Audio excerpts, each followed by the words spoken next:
Julian Vance finally understood the bitter irony of digging your own grave with your mouth. That night, when he got into bed, he yanked the comforter straight over his head, his body rigid beneath it. Across the hall, Leo leaned over to switch off his bedside lamp, his voice filled with puzzlement as he asked if Julian was cold. A slight shifting came from under the mountain of bedding. Leo pointed out that he might run out of air like that. A muffled, defeated voice emerged from the depths of the duvet, insisting that he was already suffocating.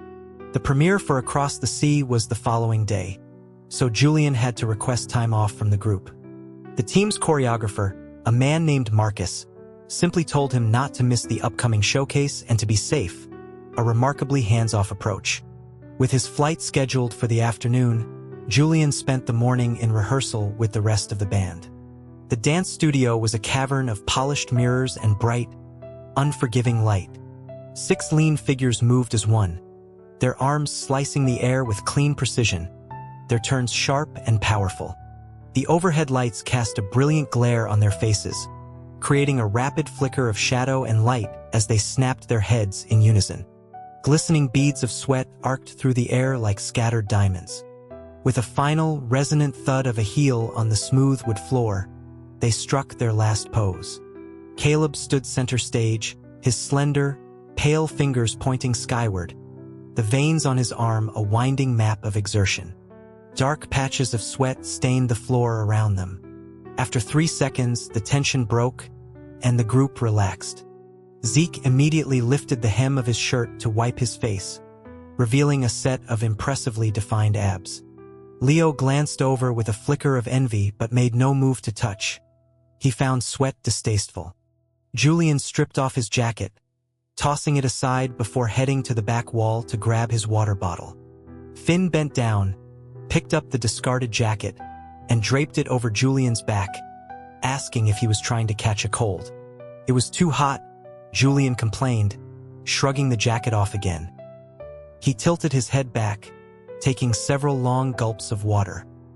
He drank so quickly that a small trickle escaped the corner of his mouth, tracing a path down his elegantly curved jawline.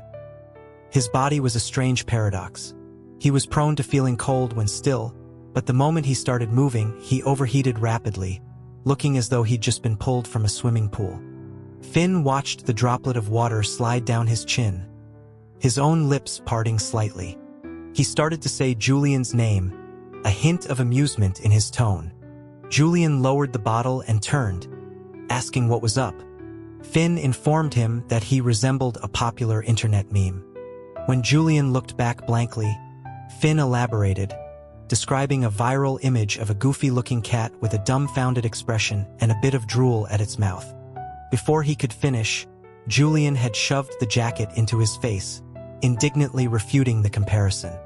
Leo, who had just walked over, came to Julian's defense, questioning how Finn could describe him that way. He insisted that Julian was much more like that one bird, but he trailed off, unable to recall the name. He turned to the quietest member of the group, asking Tom what it was called. Tom, ever the gentle instigator, whispered the name, Shoebill Stork. Julian's eyes widened in horror. He knew exactly what a shoebill stork looked like. It seemed even the kindest soul in the group had betrayed him.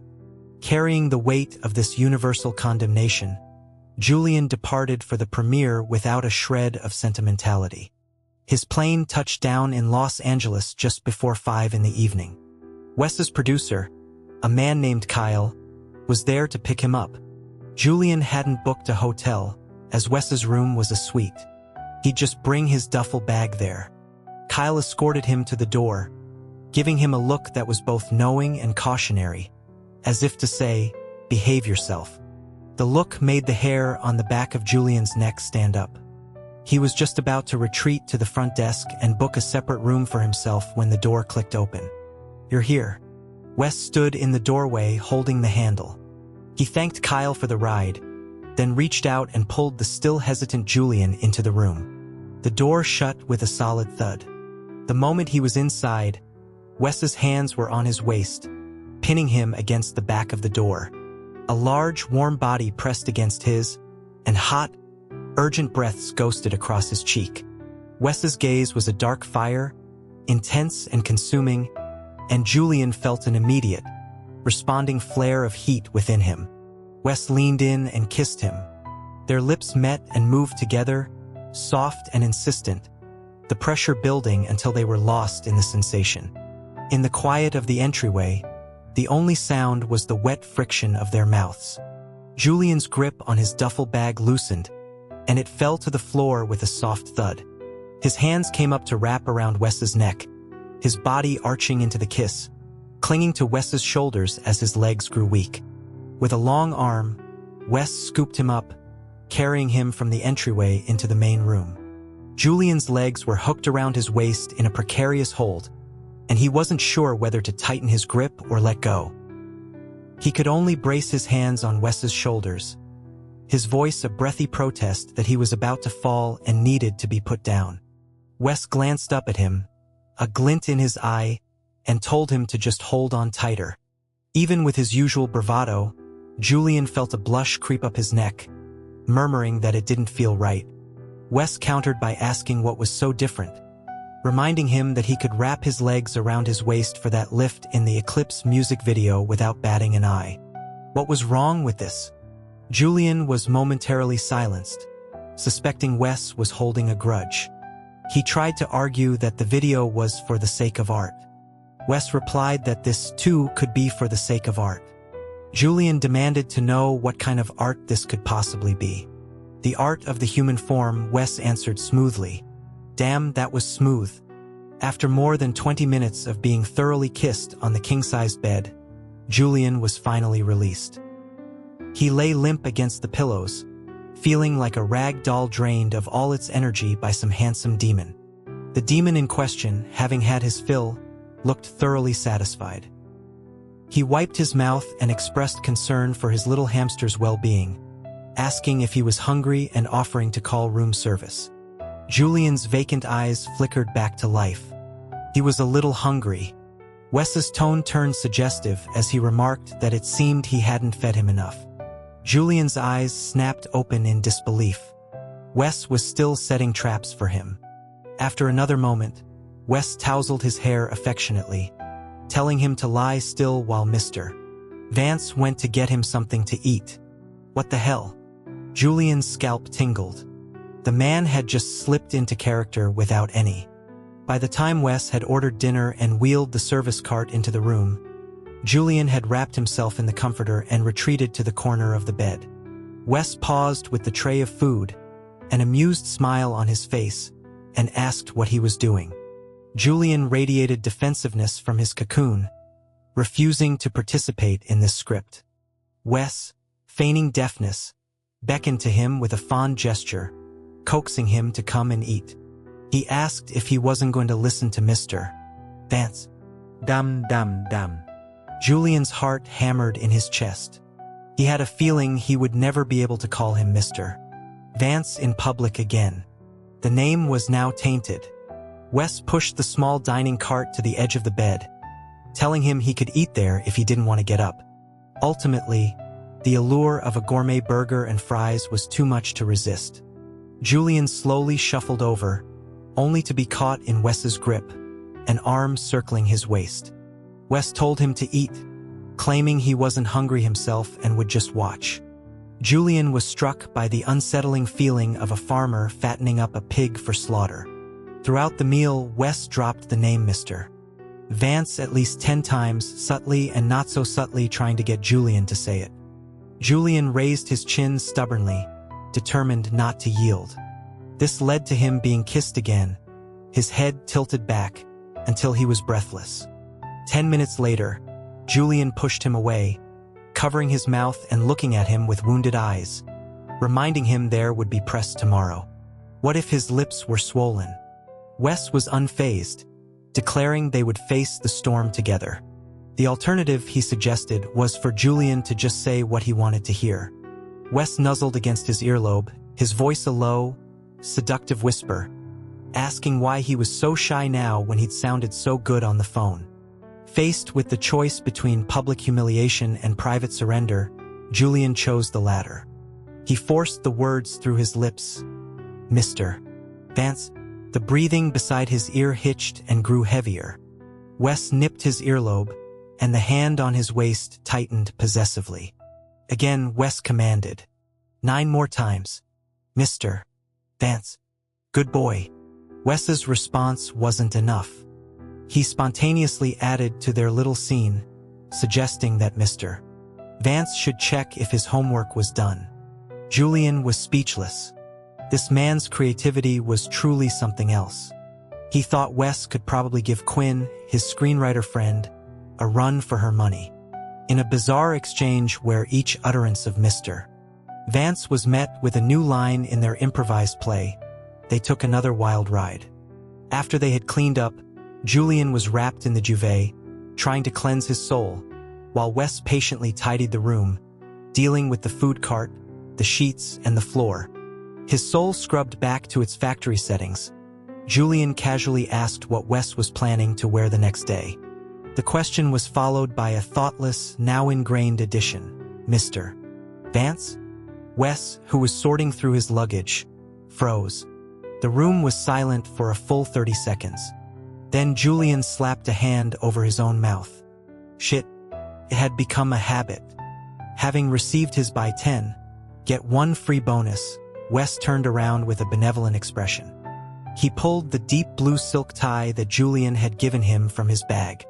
It dangled from his fingers, its weight giving it an austerely alluring quality. Mr. Vance, he announced, would wear the tie Julian gave him. Fortunately, Wes remembered that the tie was meant for the premiere and refrained from acting on some of the more imaginative ideas that crossed his mind. Julian, having narrowly escaped another ordeal, made a mental note to only give Wes wholesome, politically correct gifts in the future, something to counteract the man's perpetually dirty mind. The next day's premiere was attended by the film's director, writer, producer, and main cast, along with a horde of media outlets. Julian wore a tailored light gray suit. The cut of the jacket accentuated the narrowness of his waist and the curve of his hips, which were encased in the fine fabric of the matching trousers. His legs looked long and perfectly straight. Wes took one look and felt his composure start to crumble again. He walked into the venue just behind Julian, leaning down to whisper that he was feeling a bit nervous. Julian, missing the subtext entirely, turned with a smile, reminding him that he was an award-winning actor who had been on countless stages. What was there to be nervous about at a premiere? Wes confessed his fear was about ending up on tomorrow's front page and trending online. He explained that the suit pants were a little too unforgiving. Julian looked confused. What did that mean?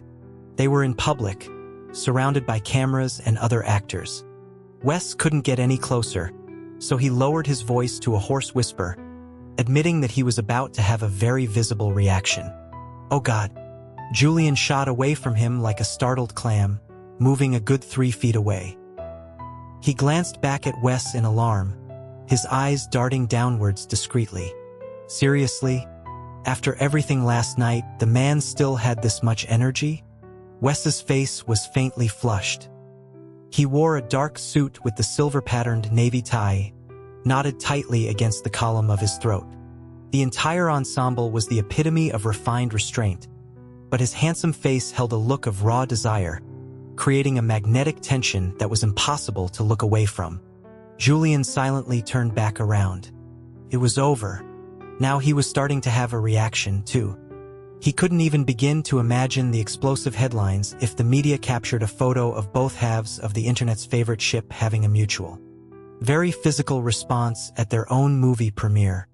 After mentally reciting the lyrics to a calming pop song 10 times to quell the rising tide of his own body's betrayal, Julian took a deep breath and turned to greet some of the other actors.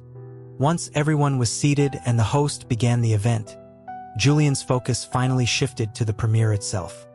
Wes, who played the second male lead, was already on stage with other members of the cast, preparing for the press Q&A. Julian sat alone in the audience, but the cameras kept sweeping over to him. He was supposed to be on tour with Star T. His presence at the Across the Sea premiere was a surprise. On stage, the director, David Chun, spoke about his vision for the film, its themes, and the general plot. Then it was time for the cast to answer questions. Although Across the Sea was a historical drama about a student resistance movement during World War II, it was also interwoven with threads of romance amidst the chaos. The female lead, played by Sienna Miller, was initially in love with Wes's character before falling for the main protagonist, played by Noah Evans, through their shared struggle. A reporter directed a question to Sienna, asking for her perspective on the love triangle between her character and the two male leads.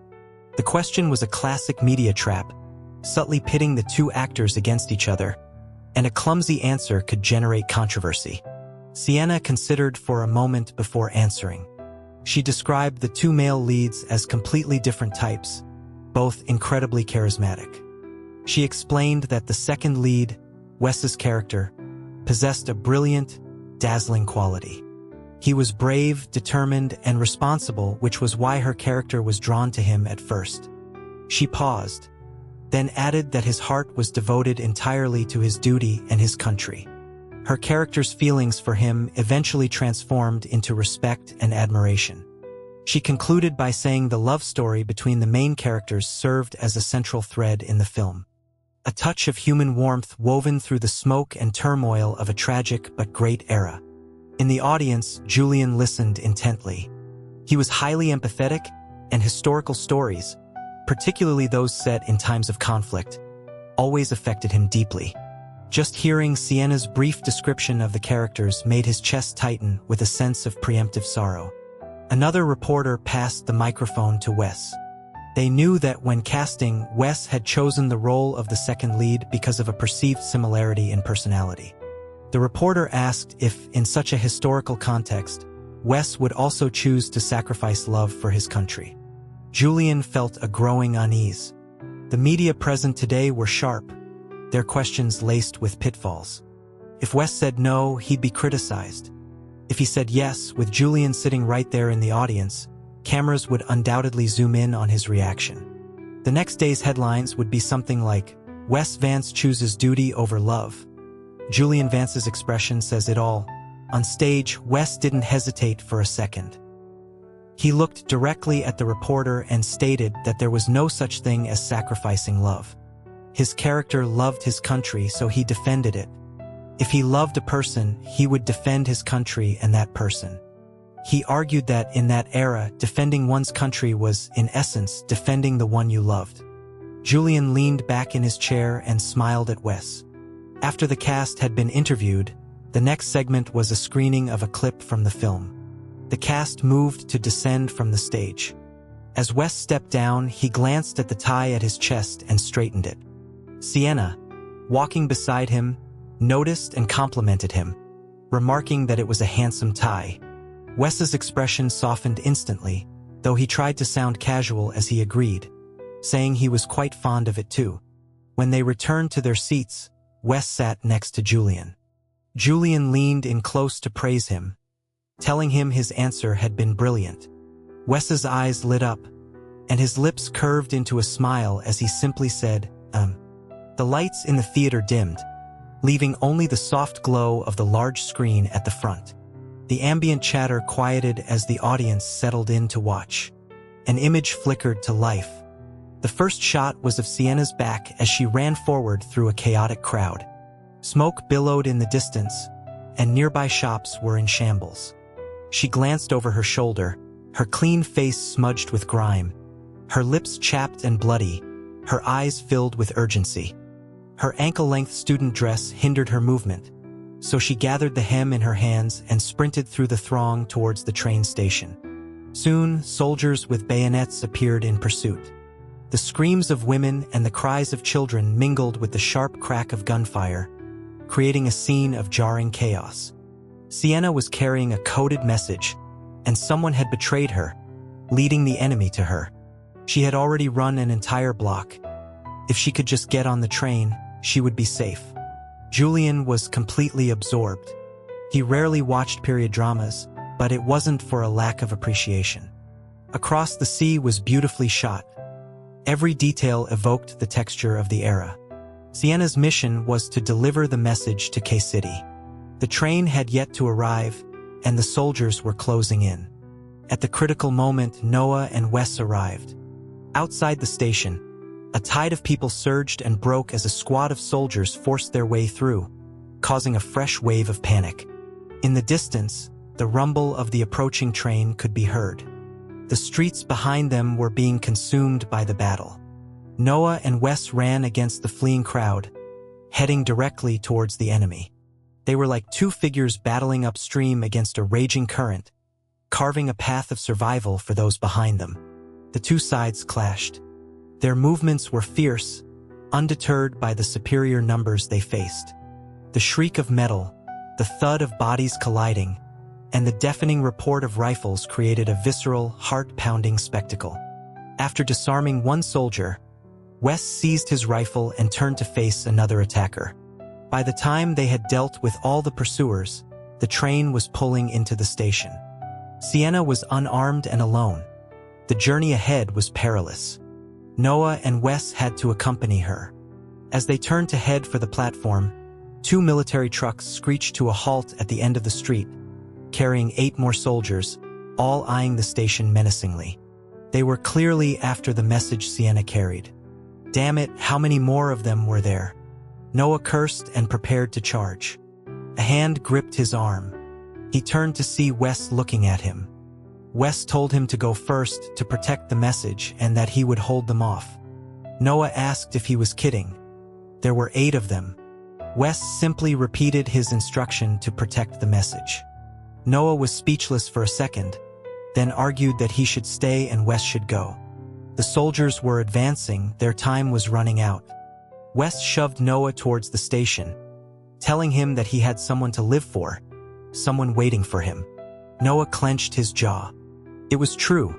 For both duty and personal reasons, he couldn't stay. But what about Wes? Wes tightened his grip on the rifle in his hands. The camera zoomed in on his knuckles, white from the force of his grip, a man ready to meet his fate. He had his own reasons to live for, right here beneath his feet. This land, these people, this country. Noah's eyes reddened.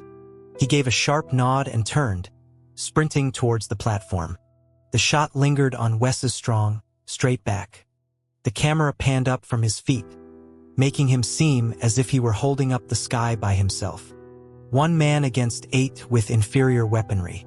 Holding them off was just another way of saying delaying the inevitable.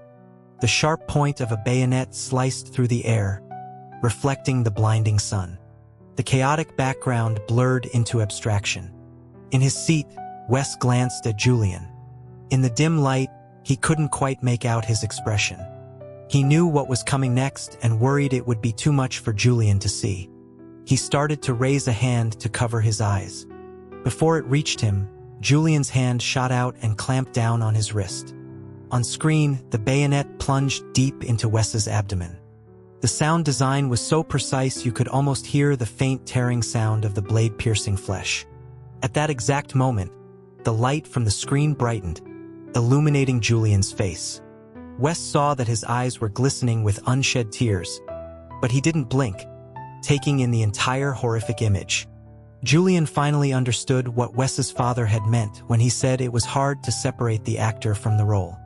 The fingers gripping Wes's wrist trembled slightly. His voice was a strained whisper. "Let me watch." After the premiere ended and the crowd began to disperse, Julian remained slumped in his seat, wiping away tears. He was deeply shaken and couldn't seem to recover. The image of the bayonet entering Wes's body was seared into his mind, along with the close-up of Wes's hand gripping the rifle.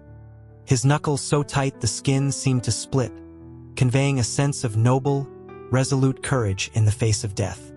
Wes stayed by his side, just watching him, the affection and concern in his eyes almost overflowing. He knew a part of the reason Julian was crying so hard was because of him. The character he played, so full of tragic, heroic resolve, had met his end in the prime of his life, a crimson flower blooming and fading in the torrent of history. Long ago, when Wes had first invited Julian to the premiere, he had imagined this moment. He thought Julian might dissolve into sniffles and that he could wrap him in his arms and comfort him. But now that the moment was here, he couldn't bring himself to move. Perhaps back then, his feelings hadn't run as deep, and his thoughts were only of finding ways to be close to him. Now, with Julian truly in his heart, his only thought was how to ease his pain. He was afraid any movement might disturb him. Some people in the theater were still taking pictures, aiming their cameras in their direction. One media member even used a flash, a stark white light cutting through the dimness.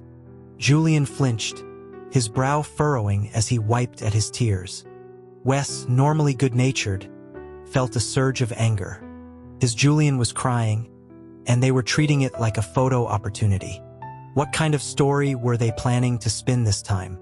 Wes's lips thinned into a hard line.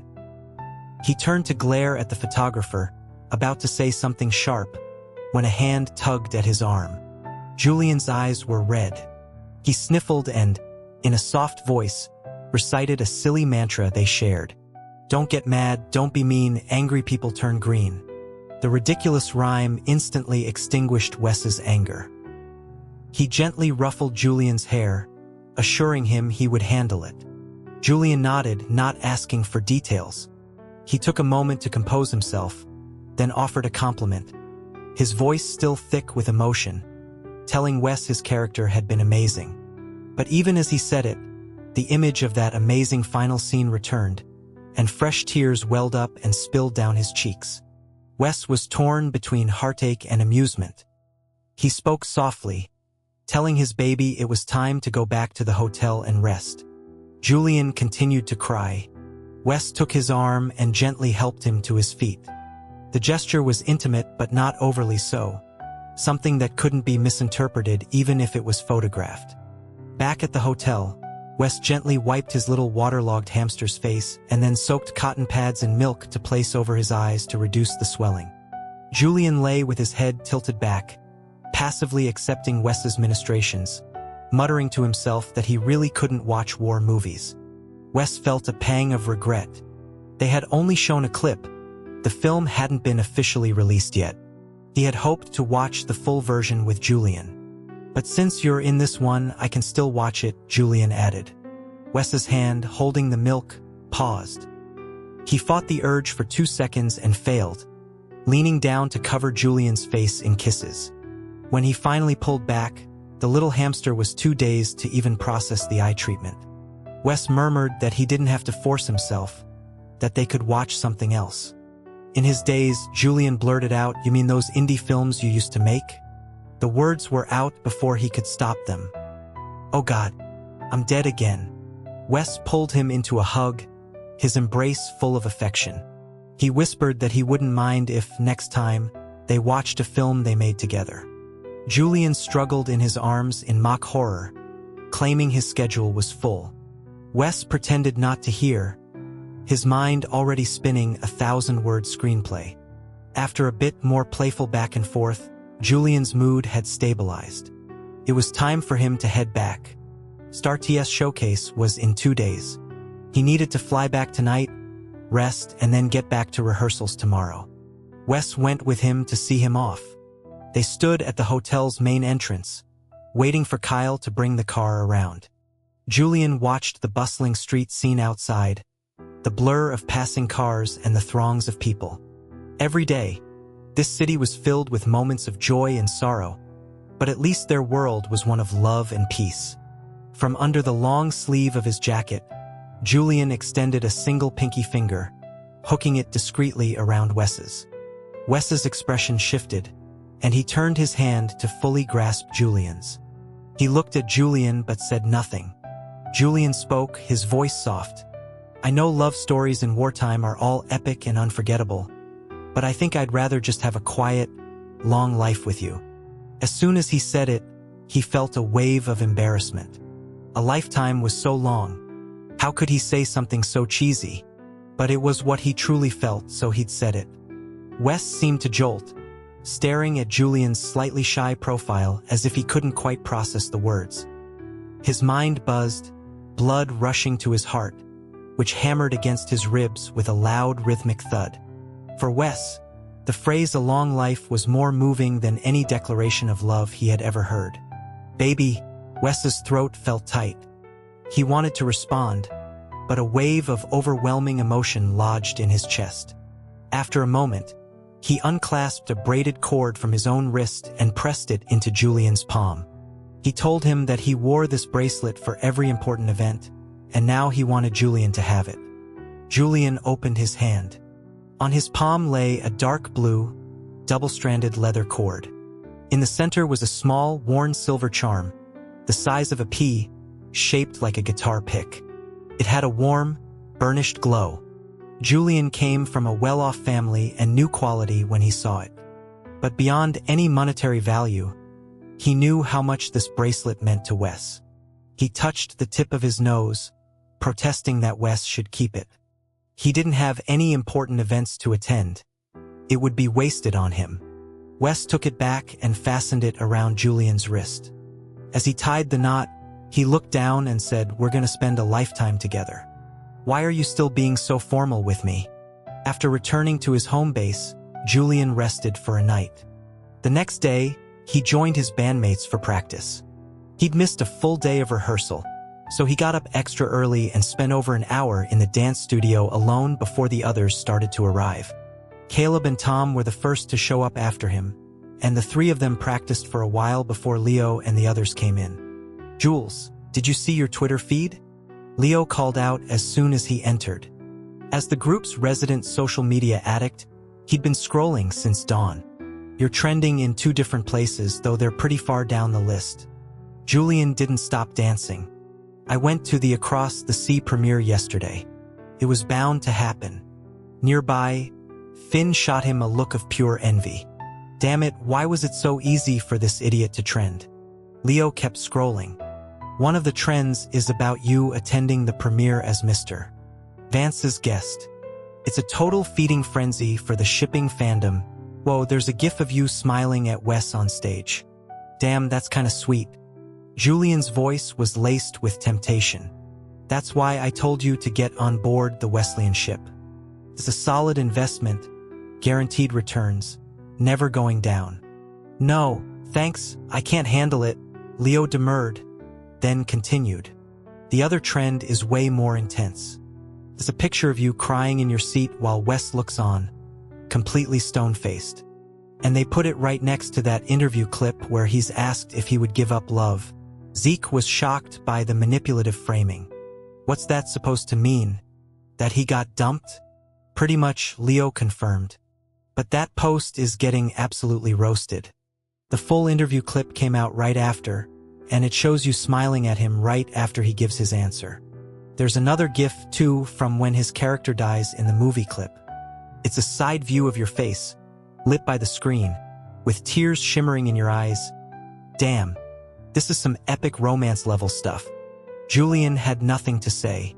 It was obvious Leo was having the time of his life shipping them. The trivial gossip was quickly forgotten as the members of Star T immersed themselves in practice once more. Though they had performed their songs and choreography countless times, they refined and altered their performance for every show, striving to present the best possible stage for their fans. The next day was the showcase. Before going on stage, Julian secured the bracelet Wes had given him on his right wrist. His skin was pale, and the dark cord and silver charm stood out, drawing the eye to the delicate bones of his wrist. Zeke noticed it and grabbed his hand for a closer look. "Where'd you get this?" "Haven't seen it before. It's pretty cool. Get me one too." Julian's reply was a mix of exasperation and a tiny bit of showing off. "It's a love token from Mr. Vance. You want one of those too?" Zeke dropped his hand as if it were burning hot. "Nope, nope, nope. Wishing you two the best." The stage for this showcase was semicircular, and Star T had adjusted their formation to split the stage, effectively giving both Caleb and Julian center positions. In the minutes before the show, the audience was a roaring sea of noise, with light sticks and fan signs dotting the entire venue like a field of stars. When the house lights went dark, the crowd gradually fell silent.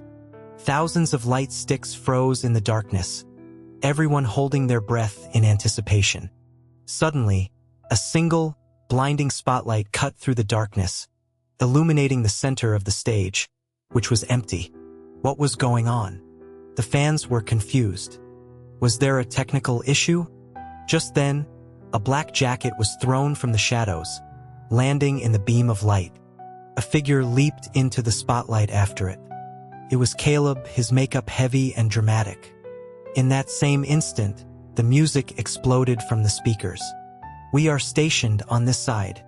Caleb slammed his palms together in front of him, his upper body dipping with the rhythm, revealing Julian, who had been standing behind him all along. Half of Julian's hair was swept back, revealing a smooth forehead and sharp, handsome features. A small beauty mark at the corner of his eye stood out against his pale skin, looking almost bewitching under the stage lights. His voice was high and clear. "The abyss gazes beneath us." On the last note, they both snapped their heads away from each other, revealing the pale lines of their jaws, then slid apart to opposite sides of the stage. The rest of the stage lights flooded the scene, and the intense, explosive electronic music filled the venue as the entire group was revealed. Caleb raised an arm, pointing to the ceiling, his voice a sultry, low growl. "All eyes on us." He let the phrase hang in the air. As his voice faded, Julian shot a defiant, challenging look at a camera below the stage. The entire audience erupted, a wave of adrenaline and excitement washing over them. "Oh my God! They're so hot! Julian is going to be the death of me. Caleb! Caleb! Caleb! The one and only Prince Caleb. Abs! I see abs."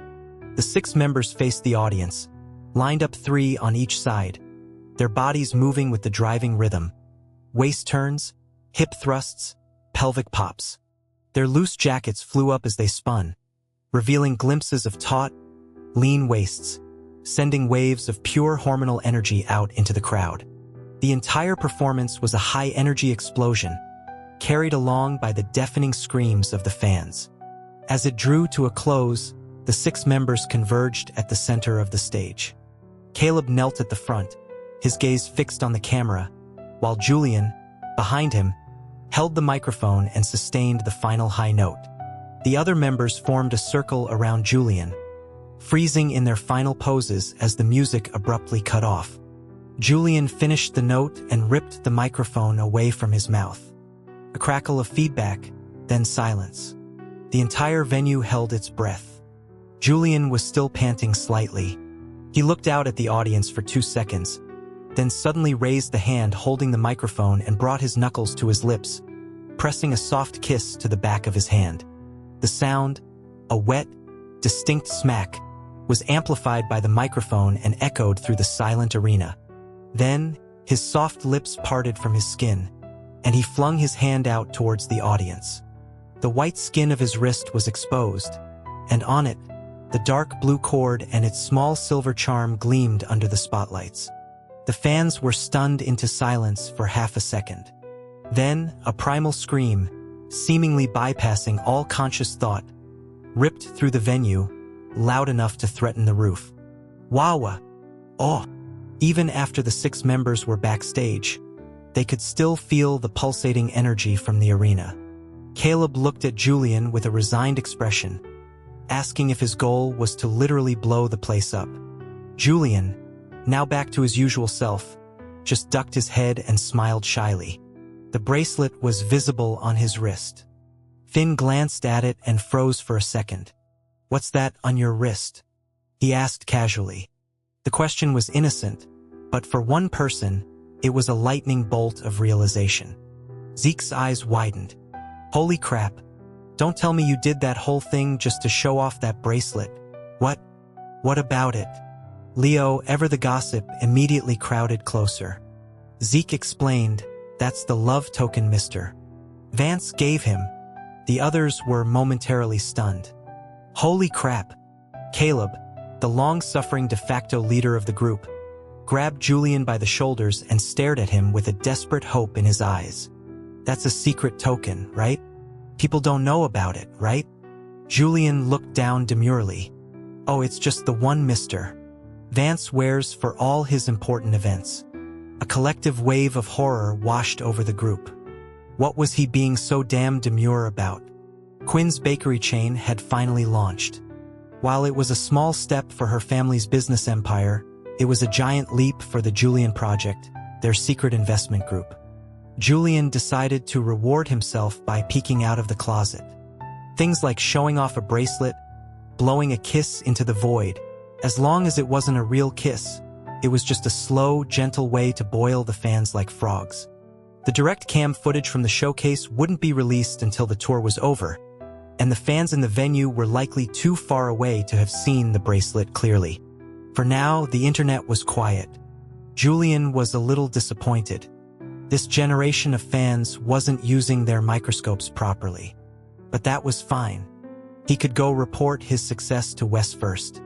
He took a picture of his wrist with the bracelet and sent it to Wes. Before he could even type out an explanation, Wes, with a complete lack of telepathy and a very straight man response, replied with a compliment. "Looks good." Julian's fingers, poised over the keyboard, paused. After a moment of silence, he chose to be magnanimous. "Julian, I know it looks good. I wanted to tell you I wore it on stage." "Wes, nice. It's like a good luck charm. Hope it helped you kill it out there." Julian's fingers paused again. It seemed the psychic connection between them ended at this love token. "Julian, thanks." "Wes, for what? What's mine is yours." Otter_washing_face_emoji Julian sighed and put down his phone. He supposed he'd just have to wait for Wes to figure it out on his own. Julian had assumed the matching accessory revelation would have to wait until after the showcase tour for the shipping fandom to uncover. But just a few days later, Wesleyan was trending again. Doodlebug. Wesleyan OMG, the Thai WVC wore to the Across the Sea premiere. I think JV bought it for him. Image, the picture on the left was a close-up of Wes at the premiere. The press lights illuminated his profile, highlighting his straight nose and deep-set eyes. His lips were pressed into a thin line, his gaze distant. Below his chin, the knot of a deep blue tie was visible, the smooth silk disappearing into the collar of his dark suit, exuding an air of understated luxury. The picture on the right was taken in a department store. A young man in a mask and sunglasses was holding the exact same blue tie. The photo was blurry, clearly a candid shot taken from a low, diagonal angle. The figure in the photo had a narrow waist, nice curves, and long, straight legs. He was even wearing a familiar pair of boots. It was instantly recognizable as Julian. The key was that the tie in Julian's hands was the very same one around Wes's neck. Oh my God, the shipping fandom was resurrected once again. Wes had worn the tie Julian gave him and had invited Julian to his movie premiere. The comment section was a chaotic celebration. OMG, Julian gave Mr. Vance a tie? Is that a gift normal friends give each other? I only buy my boyfriend ties and watches. Wesleyan is real. I'm shipping a real couple. It all makes sense now. Sisters, look at this gif at the premiere. When Wes was leaving the stage, he suddenly looked down and adjusted his tie. Then said something to Sienna Miller with this proud look. The tie was a gift from Julian. Picture interpretation. See this tie? Isn't it nice? My boyfriend bought it for me. Smirking_dog_emoji, but some solo stans were still fighting a losing battle, refusing to accept this irrefutable proof. He probably just asked JV to be his personal shopper. This comment was met with uproarious laughter from the rest of the fandom. One shipper even joked, "This sister must be a spy in the solo stan camp. She's helping Wes and Julian guard their closet door." Many other shippers flocked to learn from this master of denial, expressing their gratitude. Taking notes. I'll use this to guard the closet door in the future. For a while, the entire social media platform was a joyous playground. Amidst the fun and chaos, the stars of the show, the role-playing accounts, made their appearance. Soon, netizens saw the two official alt accounts join the conversation. Julian's alt. I bought it. Picked it out myself. Mr. Vance looks very sexy in it. Shy_face emoji Wes Vance alt. A gift from Julian. Wore it especially for him. In the GIF, Sienna was complimenting the tie, and I said, "I'm quite fond of it too." Netizens: "Oh ho ho! The main characters have arrived. It's confirmed. This version of the story is great too." And the length of the sentences matches their conversation in the GIF. This sister is a genius. In a suburban villa somewhere in Malibu, Sienna was cackling as she scrolled through her feed, her face flushed and her eyes bright. Ever since she'd suspected there might be something real about Wesleyan, she had secretly started following their fan forums. It was hard not to ship two handsome guys when they were right in front of you. As she was happily scrolling, her hand suddenly froze mid-swipe. The smile vanished from her face. Her phone dropped with a soft thud onto the carpet at her feet. "That's a handsome tie, Mr. Vance." I'm quite fond of it too." Sienna stared blankly for a good 10 seconds, then clapped a hand over her mouth in shock. Holy crap. It was actually real. Wes and Julian, oblivious to the fact that they had just been exposed to an acquaintance, continued to stir up trouble on social media. Their alt accounts now had tens of thousands of followers each. Many shippers were initially wary of these role-playing accounts. After all, if the person behind the ID ever acted out of character or said something inappropriate, it would be awkward for everyone. But after some observation, the fans found that the account holders were mature. They focused on delivering sweet content and interactions, never starting fights or acting out of character. Although Wes's alt account sometimes said unexpected things, it was in a way that fans found endearing. The fandom leaders had tried to invite them to private chat groups, but their direct messages went unanswered. The shippers eventually gave up, reasoning that perhaps the account holders wanted to maintain a certain mystique, just like the actual stars. As long as they were getting content, why worry about the details? The clueless shippers, still happily consuming their daily dose of sweetness, had no idea that very soon, they would be desperately and frantically trying to shove their two favorite idols back into the closet. With the showcase tour over, Star T began preparations for their second album. Apart from some promotional work required from the members, the release was mostly handled by the company, so they entered a period of downtime. During this break, there were no strict rules. They could rest or pursue individual projects. Julian checked with his manager, Sharon, about his schedule. She told him the choice was his. If he wanted to work, she had plenty of offers. If he wanted to rest, she could turn them down. Julian thought for a moment and said he didn't want to take on any acting roles, as they took too much time. He was open to interviews, variety shows, or endorsements, but he wanted to have some personal time. Sharon gave him a knowing look. "You want to spend time canoodling with Mr. Vance, don't you?" Julian cupped his face and smiled shyly. "Well, there will definitely be some of that. But I also want to spend more time with my family and friends." "I get it," Sharon said with a sigh of resignation. "I'll keep an eye out for suitable projects for you." Julian's face lit up. "You're the best, Sharon. Moi. Spare me the kisses. Just don't cause any trouble, and I'll be grateful." Julian was silent for a second, then gave a soft He would try his best. After all, with the showcase tour over, the direct cam footage was about to be released. Thinking of this, he asked quietly, "Sharon, when is the direct cam footage going up on the official account?" "Probably in 3 or 4 days. Around the same time your episode of Guest House airs." Sharon patted his shoulder, her expression pleased. "Excellent. Your public exposure is about to skyrocket." Julian's hands, hidden behind his back, trembled slightly. Yes, a double blessing. A great wedding for him and Wes in the shipping fandom. He wondered if his bread-and-butter provider, Sharon, would be there to see him off to his doom. However, before he could be sent off, he first had to see off his friend, Luke Miller. Luke's father was sending him abroad to manage a branch of the family company, ostensibly to build character. He was leaving in a week and had gathered their whole crew of wealthy, goofy friends for a farewell dinner. Julian, having just finished his recent work commitments, accepted the invitation to say goodbye to his dear grandson Luke. At the head of the table in a private room at a 5-star restaurant, Luke was sobbing into Julian's shoulder. The other idiots at the table were mercilessly teasing him. Julian patted Luke's head with grandfatherly affection, offering him the only sliver of kindness left in the world. There. You're a big boy now. It's time to be weaned." The rest of the table erupted in snorts of laughter. Luke, so incensed that a snot bubble formed, tearfully yelled at Julian, "You ungrateful child." On the other side of the table, his friend Quinn ethereally pulled out his phone and started playing a sentimental song about fathers and sons, attempting to mediate their relationship. The moving background music filled the room.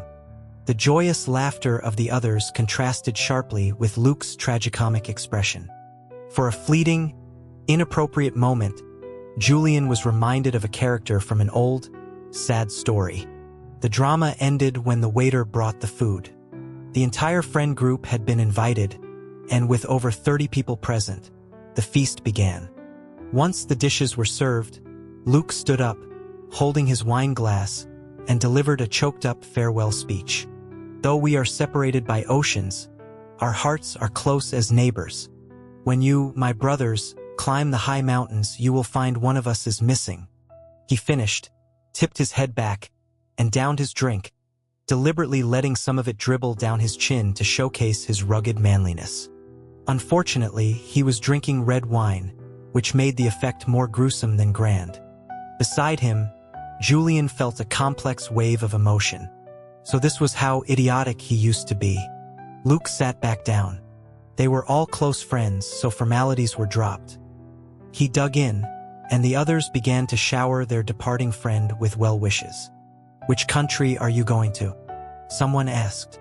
"Thailand," Luke replied. Julian offered a timely blessing. "May you travel 10,000 miles and return forever young." It took Luke a second to process this. Then he launched himself at Julian, flailing. Trevor watched with great interest from the side. With Luke's fighting spirit, he should try wrestling an elephant when he gets to Thailand. In between fending off Luke's attacks, Julian corrected him. Getting beaten up one-sidedly is not called wrestling. Luke, his voice thick with emotion, roared, "Get lost." Julian pulled back his hands.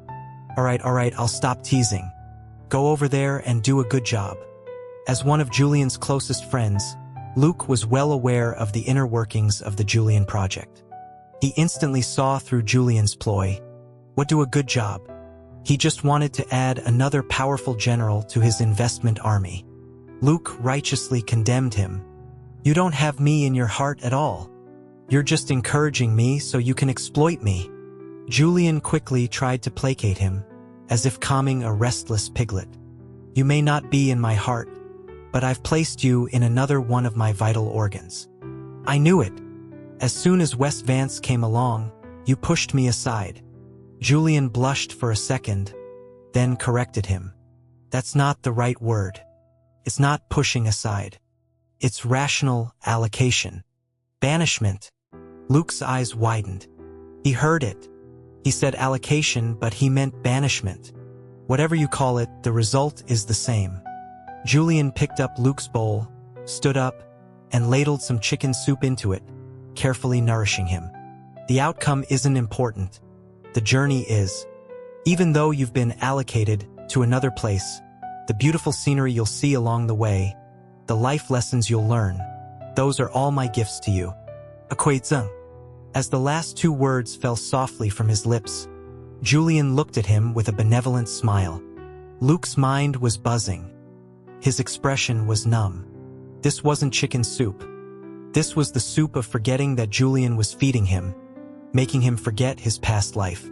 The group of friends, rarely all together, lingered over the meal for 3 or 4 hours, polishing off more than 20 bottles of wine. Julian, knowing his own limits, had only a small amount. Even though he was with friends, Wes wasn't there, and he felt a little unsettled. Near the end of the dinner, Wes sent him a message, asking if he was heading back yet.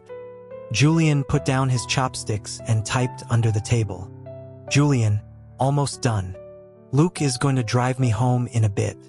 Wes, call me when you're leaving. I miss you." Julian's phone slipped from his grasp, landing with a soft thud on his lap.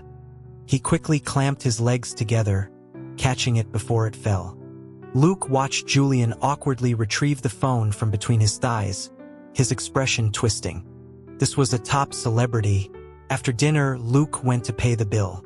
Julian went to the restroom, and Quinn followed him excitedly, slinging an arm over his shoulder. Hey, I've been learning to bake recently. You have to casually introduce me to Azalea. Casually, Julian gave him a look of paternal pity. I know. When they came out of the restroom, Julian remembered Wes had asked him to call, so he told Quinn to go on ahead. The hallway was empty. Julian leaned against the wall and dialed Wes's number. It rang a dozen times, but there was no answer. He hung up, deciding to send a message once he was in the car. He walked back to the private room just as the group was heading out. Luke, having settled the bill, draped an arm around Julian's neck, his previous grievances forgotten. Want me to drive you home first? Julian, ever the responsible citizen, pointed out that he'd been drinking and should get a designated driver. Luke whined that he didn't want to. He got carsick as a passenger but not as a driver. Julian gave him a fatherly slap on the arm. Don't drink and drive. If you get carsick, just have a driver take you home. I'll get a ride with someone else. Luke was about to insist when Trevor squeezed in from behind him. I had my driver come pick me up. I'll give Julian a ride. Trevor's driver, Mr. Young, was in his 40s and had worked for the family for years. Julian knew him. Once they were in the car, he called out to the front seat. Thanks for this, Mr. Young. Mr. Young replied cheerfully that it was no trouble at all. The car sped through the city night, the sleek surface reflecting the receding streetlights, the red taillights a brilliant streak in the darkness. Julian was in the back seat, gossiping with Trevor, when his phone rang. It was his briefly disappeared keeper, Wes. Seeing that Trevor had no intention of stopping his chatter, Julian reached over and pinched his mouth shut. Hello? Wes's voice came through the phone, low and gentle, with a coaxing tone. I was just helping my dad with the TV. Didn't hear the phone. Are you in the car? Trevor's eyes narrowed instantly. Wes Vance again, stealing his son Julian's affection. Julian replied, yeah, in the car. Should be home in about 20 minutes. Wes said, okay. I miss you. Trevor, holy crap. Has their conversation always been this nauseating? Julian wanted to respond, but with Trevor and Mr. Young there, he could only manage a shy +1. Trevor couldn't take it anymore. Why should he have to suffer through this unsavory display of affection and be silenced on top of it? His son Julian had clearly forgotten his father now that he had a boyfriend. A surge of indignation rose in him. He yanked Julian's hand away, liberating his own mouth. Before Julian could react, he took a deep breath and, in a dramatic, old-fashioned, possessive tone, asked, Darling? Who is he? On the other end of the line, Wes was confused. In the front seat, Mr. Young nearly lost his grip on the steering wheel. Oh God, he'd stumbled upon something. Was the young master going to have him silenced? Julian, holding the phone, felt weary. Here we go again. The blood rushed to Wes's head. He had been so happy lately, he'd almost forgotten that Julian had a whole squad of powerful, possessive friends. Who are you with? I thought it was Luke. Wes then added, not wanting to be outdone. Darling? Damn it. The unexpected darling almost electrocuted Julian. Why was Wes playing along with Trevor's nonsense? Trevor pulled Julian's wrist closer, his mouth practically on the phone. I am, of course, my darling's dearest. Julian, help me. This is so greasy. He couldn't stand it. He slapped Trevor's face away. Trevor, be normal. Wes paused. Trevor? His identity revealed, Trevor remained unruffled, calmly continuing the melodrama from their last encounter. Darling, don't be angry. It breaks my heart. He had been about to say daddy's, but the word got stuck in his throat, and he quickly changed it. My heart? Wes frowned. A southern gentleman bazong? Julian couldn't help but laugh. Trevor. A miscalculation. Damn it. Wes's feelings about Trevor were complicated. Their last showdown had ended without a clear winner. A sliver of doubt crept into his mind. Could this Trevor guy actually have feelings for his Julian? No. Wesleyan was locked down, and he had thrown the key into the Mariana Trench. Julian, wanting no more part in this pointless drama, told Wes he was hanging up and would call him back when he got home. Wes's suspicion skyrocketed. If he hung up, he would have no idea what was happening on Julian's end. No, I want to stay on the phone with you. Trevor retorted, you're disturbing us. Wes shot back, you're the one disturbing my private conversation with my boyfriend. Trevor said, this is my time alone with my darling. There's no room for you to speak. Wes replied, he's my darling. Even over the phone, this is our private world. Trevor started, I think I'm the one disturbing you, Julian cut in dryly. You two seem to be having a great chat. He then made a sincere suggestion. Why don't you two exchange numbers and chat privately later? Without me as the middleman, I'm sure your conversation will be much more fluid. Wes and Trevor, in unison, no thanks. Julian coldly hung up the phone, finally ending the baseless melodrama. In the front seat, a bead of sweat rolled down Mr. Yang's forehead. He stared straight ahead, not daring to even glance at the rearview mirror. He repeated a mantra in his head. The more you know, the sooner you die. Julian maintained an air of cold, noble indifference for the rest of the ride. No matter how Trevor tried to coax him, he wouldn't soften. Humph, Julian thought. Mess around. Start your little plays. You had your fun, but I'm the one who has to suffer the consequences.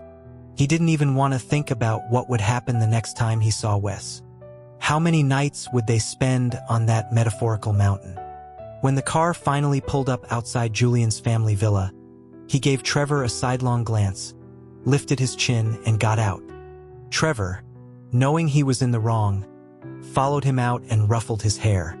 Hey, I was just kidding. Besides, if Wes is going to break up with you over something like this, it just means he's not worth it. Julian started playfully punching him. We're not going to break up. It'll be worse than breaking up. He's going to punish me. Trevor grabbed him to stop his squirming, about to placate him, when Julian suddenly went still.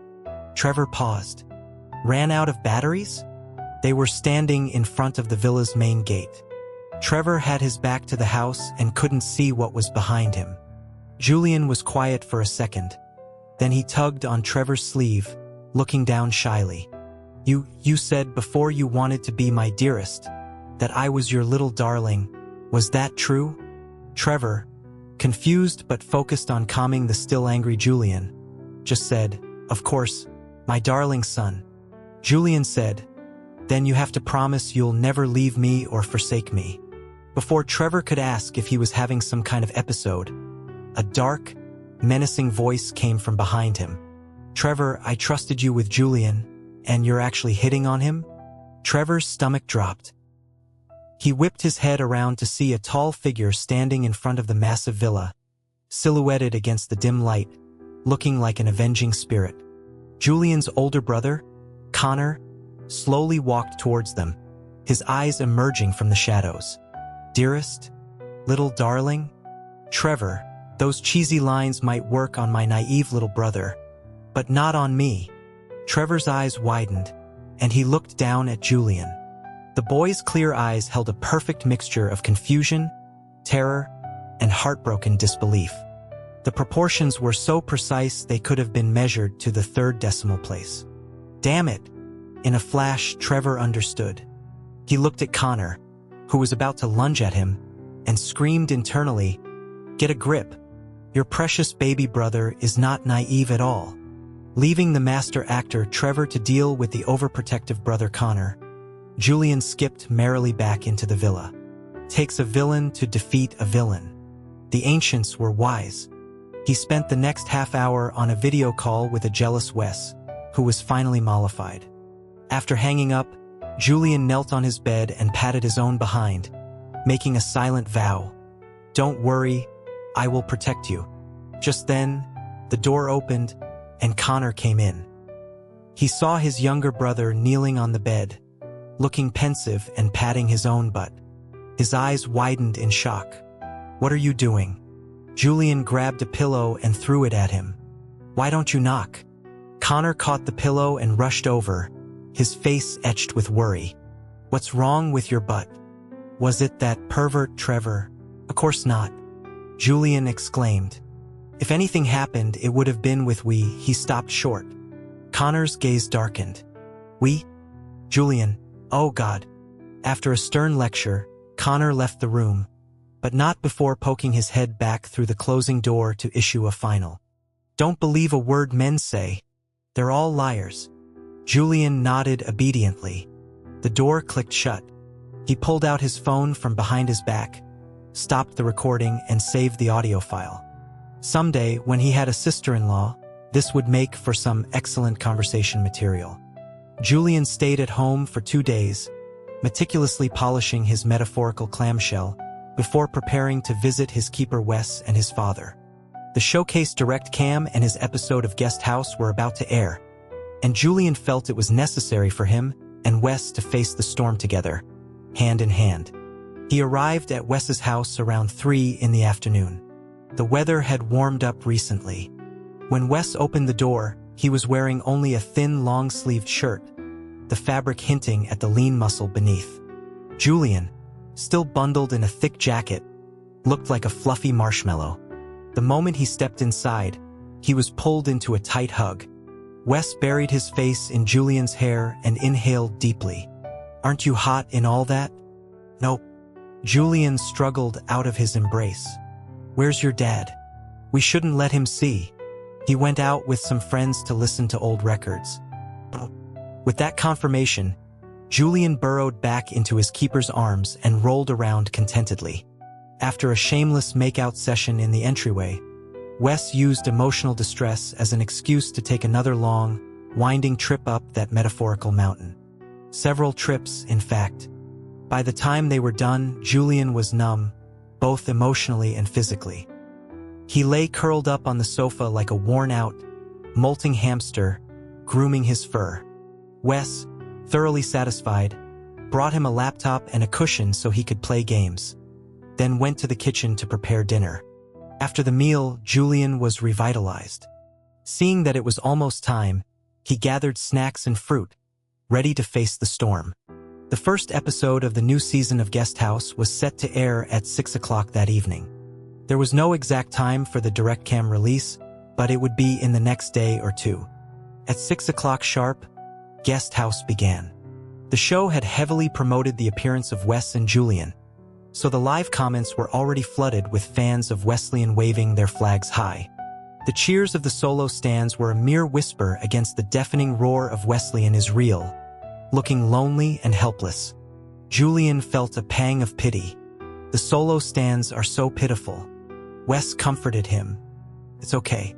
One day they'll understand the fundamental nature of humanity, which is, if you can't beat them, join them." After the opening CRS, the show began with an introduction. A bright, comfortable living room, a sparkling clean kitchen, and lush green plants basking in the sunlight, creating a cozy, inviting atmosphere. The scene shifted, and the first person to appear was one of the show's regulars, Joel. He came down the stairs, stretched, and said, "Azalea, Finn, let's tidy up. Mr. Vance and Julian will be here soon." Azalea, her long, smooth hair cascading over her shoulders, turned to get a tea set from the cabinet. "I'll make some tea for everyone." From upstairs, Finn's flustered voice called out, Okay, I'll be right down." The camera cut to Finn in front of a mirror, fussing with his hair and clothes, seemingly unable to get them right. A small bubble popped up next to him. Nervous. In front of the laptop, Julian nudged Wes. "See? You're #1 fanboy." Wes immediately pledged his loyalty. "I'm your fanboy too. I get just as nervous before I see you every time." Julian let out a series of giggles. Kakik, I didn't say anything. In the show, Joel was checking the contents of the refrigerator when a knock came at the door. Oh, that must be them. As he said this, the volume of live comments exploded. Fans screamed, "They're here! They're here!" The door opened, and the first thing to appear was Julian's fluffy head of hair. He poked his head through the doorway. Mr. Tanner. Wes, behind him, glanced down and put a hand up to shield the doorframe, in case he bumped his head. Joel welcomed them in. Azalea waved from the living room and called up to Finn, who came tumbling down the stairs, apologizing profusely. In the living room, Wes maintained his cool, aloof demeanor. It's fine. Thank you. Finn instantly wilted. The live comments were filled with schadenfreude. Haha. Poor Finn. His star-chasing dreams are crushed. Mr. Vance with the double standards, Kakik. I'm actually relieved. So cold. This is the Mr. Vance I know. Next, Joel gave them a tour of the house. As he explained the layout, Wes and Julian offered their own critiques. I like bedrooms with an ensuite bathroom. Me too. An attached walk-in closet would be even better. A series of question marks appeared above Joel's head. The post-production team cheekily added his inner monologue. So I'm just a real estate agent now? The comments section was howling with laughter. LMAO. The newlyweds are here. What are you guys doing discussing your future home in such detail? Are you moving in together? I'm tired of saying Wesleyan is real. Poor Joel. Okay, we get it, you're house hunting, but maybe don't be so obvious on a TV show. Smirking _ emoji as they walked back downstairs. The married couple vibe intensified. Wes's gaze never left Julian, and before doing anything, he would ask for Julian's opinion. The three regular cast members' expressions went from subtle bemusement to resigned acceptance. Comments. I'm starting to get scared. I think Wesleyan might be real. You can't hide the look in your eyes when you like someone. Whether it's real or not, WVC definitely likes JV. Netizens had thought Wes's loving gaze was the peak of their closet door-busting behavior, but the cooking segment that followed was even more explosive. Joel, Mr. Vance is an excellent cook. Everyone, wow, really? Wes, mm. If you don't believe me, ask Julian. Julian, it's true. Noodles, dumplings, stir-fries, salads, Western food, desserts, netizens. Okay, that's enough. The post-production team plastered the collective question on the screen. You seem to know a little too much? Finally, the guests were each assigned a dish to make. As they were about to start, Julian belatedly pointed to himself and asked, "What about me?" Joel replied, "Mr. Vance will make 2 portions. One will count as yours." The 2 main parties saw nothing wrong with this arrangement and accepted it gladly. A string of question marks flooded the comments. Help me. The amount of information here is overwhelming. Joel is one of us. He gets it. So what Mr. Vance makes is the same as what Julian makes. Have you guys completely given up on having a closet door? After the dishes were brought to the table, everyone gathered around. Joel raised his glass in a toast. To our first episode, and to welcome Mr. Vance and Julian. After the clinking of glasses, Julian had just taken a small sip of wine when Wes shot him a worried look. Netizens immediately recalled the incident from a previous live stream where Julian had gotten drunk and let loose. Before they could worry about the closet door again, they saw Julian turn to Wes with a puzzled expression. What, am I gonna cry because I can't have any? The comments section exploded with laughter. Ha ha ha, Julian, the master of ruining the mood. Poor Mr. Vance, his devotion is unappreciated. Smirking _dog _emoji, the slowly opening closet door slammed shut and was bolted. The subsequent 3-person comedy routine completely derailed the warm atmosphere, turning it into pure slapstick. Julian, are you questioning me? Wes, you're the one who started it. Joel, Mr. Vance, why are you being so unreasonable? Wes, So what if I'm unreasonable? A long-forgotten adversary was dragged out for another round of public shaming, and Joel's crestfallen expression after failing to insert himself into the Wesleyan dynamic was screen-capped and turned into countless memes. After dinner, Julian and Azalea's dance duet became a fresh source of material for meme creators. Netizens sent their congratulations to Azalea, welcoming her to the world of comedy. The day passed pleasantly with Julian making flower crowns, Azalea learning to bake a cake, Finn chasing his idol, and Wesleyan swinging on a swing set. As Wes pushed Julian on the swing, the sun was setting, casting a golden glow over them. Julian was smiling. His eyes curved into bright crescents, and Wes's expression was softer than it had ever been. The Wesleyan shippers watching the video were all clutching their mouths, slapping their thighs, and crying silently in front of their screens. However, by this point, very few of them were posting comments. In all the major shipping groups, the message was the same. Don't post. We've hit the jackpot, it's real. Prepare to guard the closet door. An episode of Guest House was filmed over 2 days and released in 2 parts. Today was only the first day's footage, so the progress bar was nearing the end.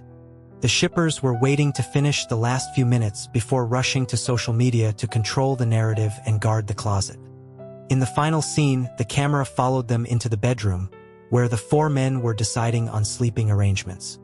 Finn, while making the bed, asked, "Which side do Mr. Vance and Julian want to sleep on?" Comments: "Obviously, they'll sleep separately. It's fine for good friends to share a bed. They're all guys, no need to be fussy." But before the fans could reinforce the closet door, Wes pointed to the spot against the wall and said matter-of-factly, "I'll put him on the inside. He's a restless sleeper." The air suddenly went still. Then the screen abruptly went black. The progress bar reached the end. A sea of question marks flooded the comments. In the gaps between the comments, the shippers saw their own horrified faces reflected in the dark screen. The moment the first episode of Guest House Season 2 finished airing, a storm erupted on social media. Wes and Julian, satisfied, closed the video player and opened their social media apps, ready to experience the gale force winds at the heart of the storm. However, the expected chorus of Wesleyan is real was nowhere to be found. Instead, topics like Finn's star-chasing journey, Azalea bakes a cake, and creator and mentor reunion were trending, creating a tidal wave of discussion. The Wesleyan topic was buried among them, with only a few dozen mentions, no traction, and comments filled with statements like, "They're just really good friends." Julian, with the expression of an old man squinting at a phone, turned to Wes. "Are we not scandalous enough?" Wes thought back. "I don't think that's the problem." Julian kept scrolling and saw a comment from a shipper with a Wesleyan intense stare profile picture, who was sternly declaring, "Wes and Julian's relationship is purely platonic. Please don't misunderstand them." The 2 actual people involved were speechless. Maybe change your profile picture before you say something like that. Wes had never been the subject of much gossip before and wasn't familiar with the concept of guarding the closet. He was baffled. What had gone wrong? Based on the live comments, everyone had been having a great time shipping them. He nudged Julian. "Should we do another roleplay?" Julian gave him a meaningful look. His keeper had truly fallen down the role-playing rabbit hole. Okay. 2 minutes later, 2 of the fandom's biggest content creators posted. Julian's alt. Guest House had a great 2 days and 1 night with Mr. Vance. It would have been even better if he wasn't such a restless sleeper. Wes Vance's alt. Guest House had a great 2 days and 1 night with Julian. It would have been even better if he wasn't such a restless sleeper. They posted their tweets, pleased, and waited for the likes and retweets to roll in as usual. But 5 minutes passed, then 10. The posts had no engagement. Julian turned to Wes. "Have we become has-beens?" Wes frowned. "I don't think so." Just as they were spiraling into a crisis of waning popularity, they both received a direct message. It was from the major Wesleyan fan account that had previously invited them to a private chat group. "Orange loves Wesleyan. Ah, sister. Don't post. Delete it quickly. You're not in the group, so you don't know. We can't create any public buzz right now. We have to uniformly deny any confirmation that they're real. Julian Zalt. Why? Otter_padding emoji orange loves Wesleyan. To guard the closet door. Coming out publicly would be bad for their careers. We can't let our shipping affect their futures. Biting_lip_crying_emoji. It's okay if we can't have our public content. All that matters is that they're happy. So that was it. Julian was instantly touched, clutching his chest. Their fans were so good to them. He burrowed into Wes's arms, on the verge of tears. Wes helplessly stroked his hair while replying to the message on his own phone. Wes Van Sesalt. Thank you. We will work hard to be able to stand in the sunlight. Orange loves Wesleyan. Sister, you don't have to roleplay in private messages. He wasn't. Although the online storm had not yet reached the quiet shores of Wesleyan's harbor, Sharon and Kyle had noticed their antics on the show. Kyle, who had a more hands-off approach with Wes now, just sent him a message. Sharon, on the other hand, called Julian and unleashed a torrent of fury. Julian, thoroughly chastised, curled into a hamster ball in Wes's arms. Wes lovingly stroked his hair, trying to soothe his fragile heart. Perhaps it was the gentle yet firm strokes, but Julian actually fell asleep mid-scolding. Sharon, who had paused to take a sip of water, suddenly heard a soft snore from the other end of the line. She paused for 2 seconds, then roared, Julian Vance. Fortunately, the fans' self-initiated closet guarding had prevented the situation from spiraling out of control. After half an hour, Sharon hung up. She had no idea what little surprises the second half of the episode would bring tomorrow. She needed to go prepare her PR strategy. The next afternoon at 6 o'clock, the second part of the first episode of Guest House aired, awaited by nervous agents and shippers alike. Julian and Wes were once again curled up on the sofa with snacks. Wes's father, Walter, was home today. He shuffled past the living room, humming to himself. Watching your little movies together again? He asked, dropping the bombshell before disappearing into his bedroom. The door clicked shut, and the living room fell silent. Wes paused for a few seconds. Let's just watch the video. Julian agreed. The second half began with a recap before cutting to the main show. It was just after 7 in the morning, the sky still dim. The sounds of running water and chopping came from the kitchen. The first shot was of a pair of hands holding a knife. The hands were strong and well-defined, expertly dicing a preserved egg. Green peppers, peppercorns, soy sauce, vinegar, sugar of various seasonings were mixed together, coating the egg in an appetizing glaze. As the man stirred, the muscles in his wrist flexed subtly, exuding a mature sexiness. Fans in the comments collectively wept. My God, an award-winning actor who can cook? Who can resist that? Mr. Vance could conquer me with his hands alone. Kneeling_emoji Wes gets up so early, and he's cooking for everyone. This man is perfect. Soon, Joel came downstairs. He called out a greeting from the staircase. Mr. Vance, you're up early. Only then did the camera show Wes's upper body. There was no trace of fatigue on his face as he replied, Morning, Joel. Joel walked over and asked a few questions. The camera followed his perspective, panning across the kitchen. The audience saw that in addition to the preserved eggs Wes was mixing, there was a pot boiling and a steamer puffing out white steam on the stove. It added a touch of warmth and life to the slightly chilly morning. Joel remarked, whoever ends up with you is going to be incredibly lucky. Wes just smiled faintly. Comments. Ahem. That's right, ahem, Joel speaks the truth. That whoever is going to be very lucky indeed. In front of the screen, Julian giggled and nudged Wes. Who do you think this whoever is? Wes ruffled his hair. You have a new name now. Julian whoever. Kakik, I don't want to be called that. As the two flirted, the show continued. Finn came downstairs, mortified, asking why no one had woken him up earlier.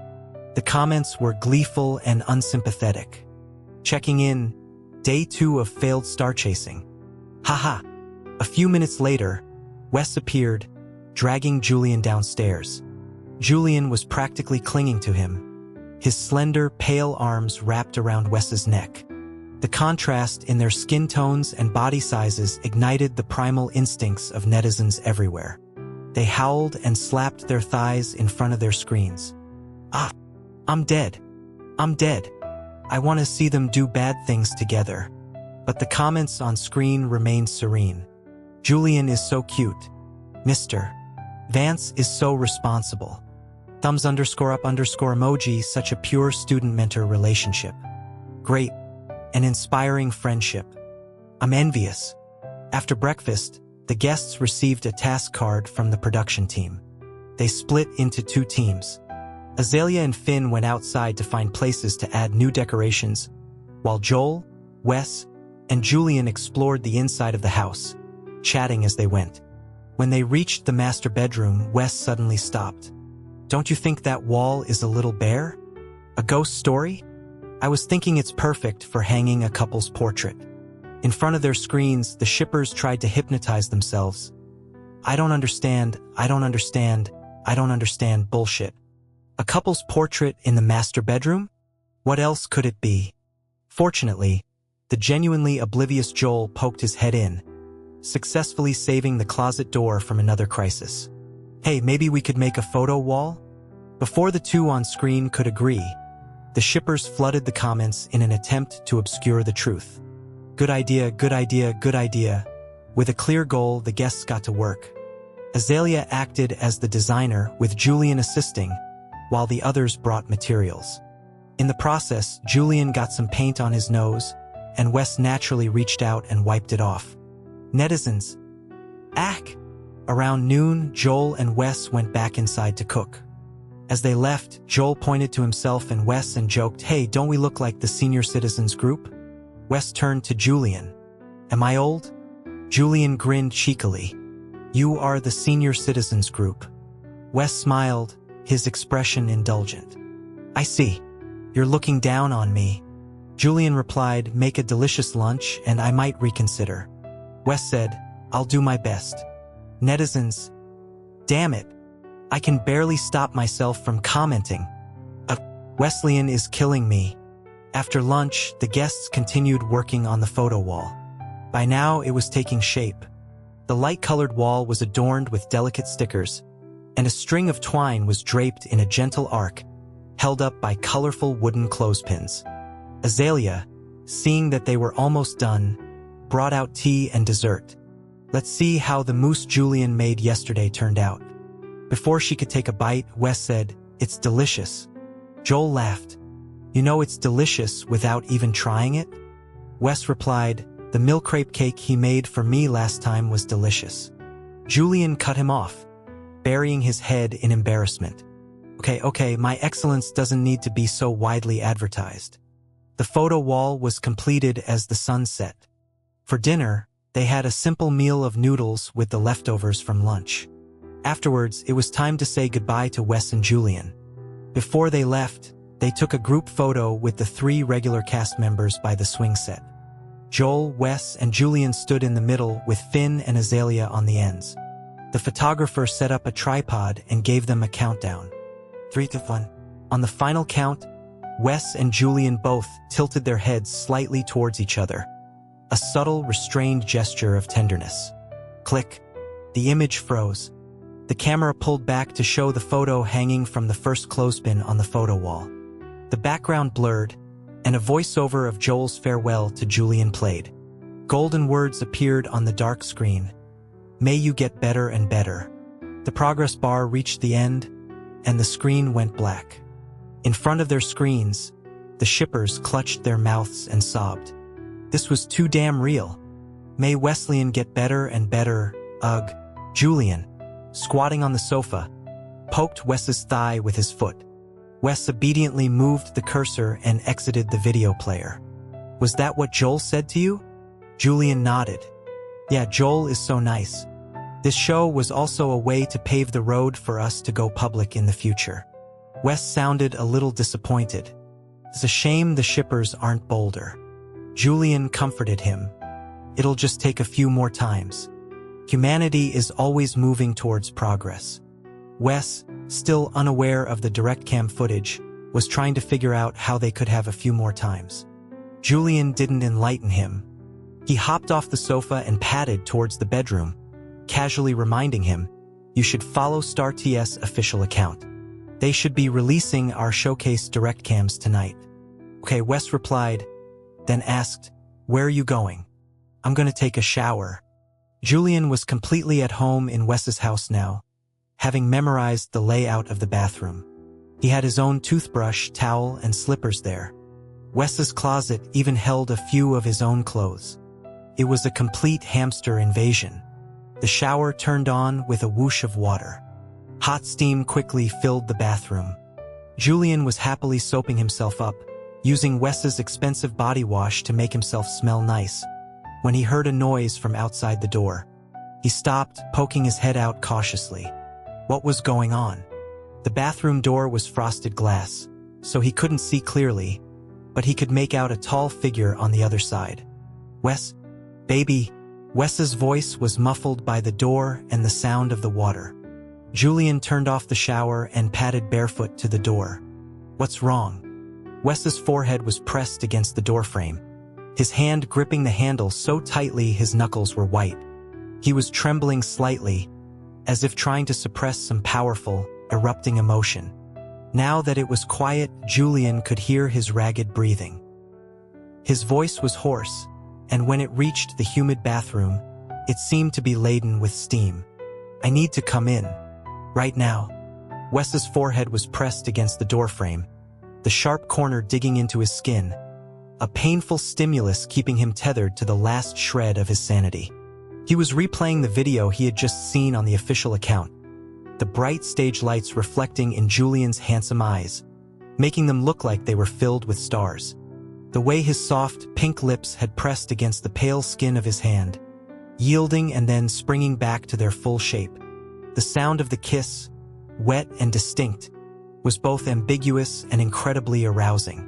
The camera hadn't been super clear, but in the moment Julian blew the kiss, the bracelet on his wrist was clearly visible, the one he had given him. It was a secret, yet brazen declaration to the world, a bold and passionate expression of their unspoken love.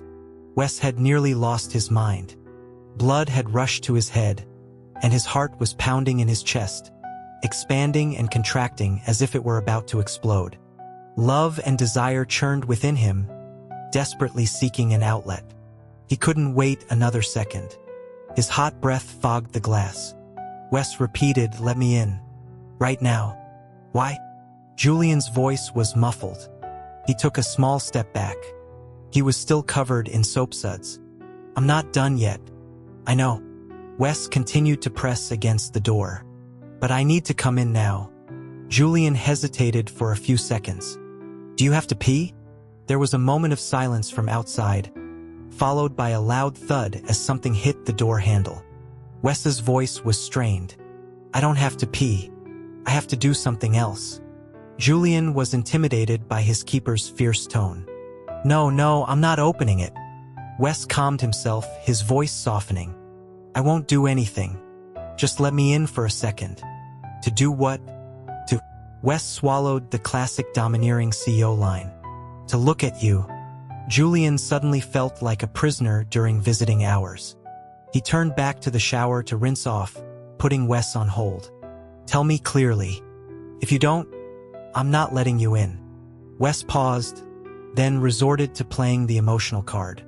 "I saw the direct cam, baby." His breathing hitched again. "Are you trying to kill me with seduction?" So he'd seen the video. Julian felt a small thrill of satisfaction. No wonder Wes was so worked up. It seemed he had hit his mark. He had just finished rinsing off. He grabbed a bathrobe and wrapped it around himself, then walked to the door. He was properly dressed now. He could kiss and cuddle with his keeper. He pressed down on the handle, and the door was violently thrown open. Bang! He stumbled back in surprise as a tall figure lunged into the room, coming straight for him. The next second, he was enveloped in a powerful embrace. "Wes," he cried out. Wes's arms were a steel cage around him.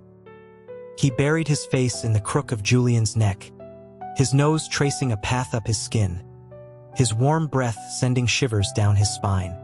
His lips found the lingering water droplets on Julian's cheek and kissed them away, then gave him a soft peck. Julian was electrified. He was wearing a bathrobe, but that was all he was wearing. His upper body was completely restrained, but a cold draft was creeping up from below. Damn, this was both exciting and freezing. "Can I put on some clothes before we kiss?"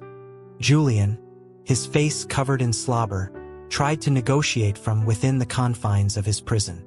"Okay." Wes tightened his grip on his waist, lifted him clean off the ground, and carried him out of the bathroom and into the bedroom. The position pressed them intimately together. With every step, Julian could feel Wes's enthusiasm. He shivered. Holy crap, that was a lot of enthusiasm. Wes, completely shameless, deposited him on the edge of the bed and leaned in, nuzzling him. From his vantage point, he had a perfect view down the loose collar of Julian's bathrobe. His little hamster was pale and creamy and smelled so good. Seeing the look in Wes's eyes, Julian licked his lips and scooted further onto the bed. "So, are we going up the mountain? 1 time makes you a novice, 2 times makes you an expert." He was a shameless old driver now, too. Wes didn't answer. His dark eyes roamed over Julian's body, and then he simply moved to cover him. The engine roared to life, the handbrake was released, and they began their ascent. Julian, fresh from his shower, was clean and fragrant, his mind a hazy fog. He could only think that Wes's driving skills had improved, and his teeth had gotten sharper. His face and neck were already sore. In retaliation, he bit down on Wes's ear. The man above him grunted. Julian, triumphant, licked his own canine teeth. "My teeth are pretty sharp, too." The next second, Wes released the handbrake entirely. Julian froze, looking up at him in confusion. Revenge? Wes grabbed his waist and flipped him over, then settled on top of him. Julian, realizing what was happening, quickly turned his head and pushed against him. No, it'll hurt." Wes paused, then let out a low chuckle. "I have a way that won't hurt. Want to try?" A few minutes later, the pale, creamy little hamster was scrambling across the bed in a panic. This wasn't the mountain. He'd never seen this scenery before. Wes quickly caught him, coaxing and persuading him. "This is still the mountain. It's just the backside of the mountain, a place you've never been. The view is even better than from the summit." It's captivating. Julian was practically kicking and screaming. The road was too steep. He couldn't do it. Wes continued to persuade him. "Look, I told you the view from the summit was good, and I wasn't lying, was I? The pleasure was doubled, just like I said. You didn't lose out, right? Trust me this time. The scenery on the back of the mountain is really beautiful." Julian, sobbing, pushed his hands away. "But that's my back mountain." Wes's tone was gentle. "Doesn't that make it even more beautiful? Everything about my baby is top tier." Julian's struggles ceased. He was almost persuaded, and Wes was an expert at flattery, making him feel warm all over. "Well, maybe we can try, but I can ask to get out of the car at any time." Of course. Wes, with a completely agreeable expression, began his gentle exploration of the road to the back mountain. First, it was fine.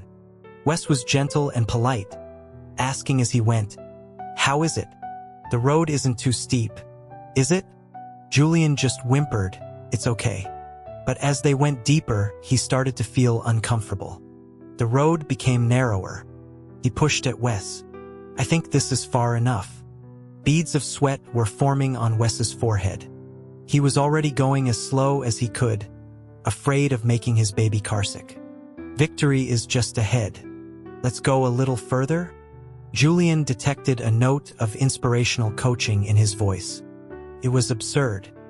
He was about to correct Wes's choice of words when he felt a drop of sweat fall on his shoulder. so hot it made him flinch. Seemed Wes was having a hard time, too.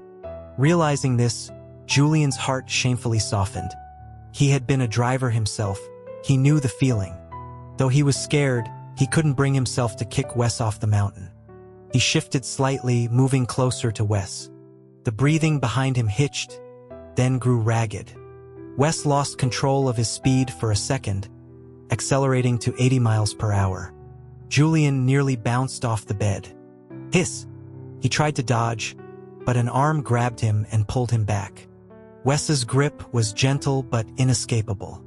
Julian struggled for a moment, then gave up, burying his face in a pillow and returning to the mountain road, whimpering. He didn't know how long they had been slowly advancing when Wes suddenly found a scenic spot. He guided Julian towards it, and Julian let out a sharp, shuddering gasp. Wes's eyes lit up. So this was the place. Baby, right here? Julian was stunned.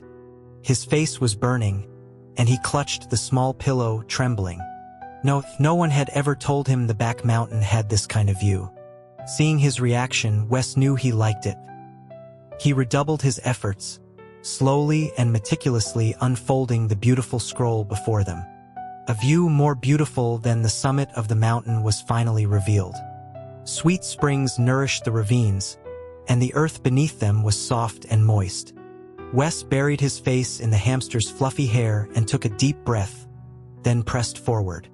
Julian felt it. He instinctively tried to bolt, but he forced himself to stay, not resisting. Because it was Wes. Sweat dripped from Julian's forehead onto the pillow, creating dark, damp circles. All of Wes's small, seemingly insignificant actions from the past suddenly became crystal clear in his mind. Every seemingly casual date. Every playful script they acted out. Every carefully constructed excuse. Wes's deliberate planning was everywhere. He should have realized it sooner. No one in the world would be so bored as to spend so much time with you. All the supposed coincidences and connections were just the result of one person's careful, willing orchestration. The moment Wes entered him, Julian cried out. It wasn't from pain. It was an release of pent-up emotion. Wes was just too gentle, making him feel cherished. He was willing to give himself over, because Wes's kindness deserved it. After exploring the back mountain for a while, Wes gradually picked up speed. He was fast now, but Julian was starting to fade. He lay on the bed, listening to the rhythmic sounds of the engine, the high-frequency vibrations making his limbs feel numb and heavy. He started to shrink away, his eyes filled with tears. Aren't you going to finish soon? Wes paused, then pulled him back into the driver's seat. Still early, baby. Julian let out a muffled groan, feeling like he was about to cry again. Calling him baby wouldn't work. His brother was right. These were just a man's sweet lies. And what about his promise of no pain? His skin wasn't broken, but this mixture of extreme pleasure and pain was driving him crazy. I really don't want to anymore, this should be enough. There's still so much beautiful scenery ahead. We've come this far. Shut up. Okay, I won't talk. Wes really did stop talking, focusing on the task at hand. After a while, Julian regretted it. He started crying again. Maybe we should, talk a little more? Wes gave him a light slap. It didn't hurt, but it created an even more intense stimulation. Julian completely melted into a hamster pancake, a very watery one. He lay there, sobbing, his mouth still finding the energy to issue condemnations between wails. Wes couldn't listen anymore. His little baby was quite good at turning the tables. He remembered every single old debt. Remember when I asked you for a reward? Wes whispered in his ear. What did you give me then? Julian was in no state to recall such things. He sobbed, what? Wes delivered a series of light taps. Now do you remember? Julian. Wah. Wes gave him another pinch. Are you still feeling so excited and freezing? Julian. Wah. Wes continued to list his old grievances. With each one, Julian's cries grew louder. He was starting to suspect Wes had a cloud-based notebook in his brain, ready to be accessed at any time. By the end, Julian was crying so hard snot bubbles were forming. He had been pulled up by Wes countless times, only to collapse back down in a limp heap. Julian let out a loud, hiccuping sob. "Don't bring it up anymore. Please don't bring it up." "Don't bring what up?" "The old debts. And my waist. Don't bring them up." "Okay." Wes stopped moving. Julian's crying paused. Was his keeper finally running out of steam? Before he could let out a happy, tearful laugh, Wes's hand moved, the hot palm making him flinch. A sense of dread washed over him. "Then you can get up a little yourself." Julian's eyes widened in disbelief. Get up himself. His face was a mess of tears and snot on the bedsheets. He looked pitiful. "How am I supposed to get up?" Wes supported him, giving him a gentle pinch, his voice coaxing. "Higher. You know how, right?" By the time Julian came down from the mountain, he was nearly asleep. He vaguely thought, higher, why does that sound so familiar? In the last moments before he drifted off, he felt a large hand cup his face, stroking it gently, followed by a soft kiss on his forehead. The next day, the sun was high in the sky when he woke up. Julian shifted, then sucked in a sharp breath, his eyes wide with horror. Hiss! Oh God! Had Wes broken him? "You're awake?" The door creaked open, and Wes's face appeared, a mixture of excitement and guilt. The sight of him filled Julian with anger. "Humph! You promised I could get out of the car at any time, but you welded the doors shut, and you dared to bring up old debts in the middle of it all. You're a very interesting keeper." Wes slipped into the room and gathered the hamster ball of blankets into his arms, covering him in kisses. "What do you want to eat? I'll make it for you. Does anywhere hurt? I can put some medicine on it." The word medicine made Julian jolt and try to squirm out of his embrace, his whole body radiating resistance. "No, no, no." Wes pulled him back for more kisses, looking utterly satisfied. "Don't be shy. I'll take good care of you." "Damn it, what good care?" Julian craned his neck to avoid Wes's loving pursuit, his angry gaze condemning his lewd behavior. Wes was completely unfazed, his expression growing even more benevolent, his words turning even more suggestive. "How about I make you some pasta? I ate my fill last night, baby. Today it's your turn to eat your fill." Julian's pain was instantly forgotten, his mouth moving faster than his brain. "Not bad. The crow returns the favor, the lamb kneels to its mother. I didn't raise you for nothing." Whatever, Wes thought.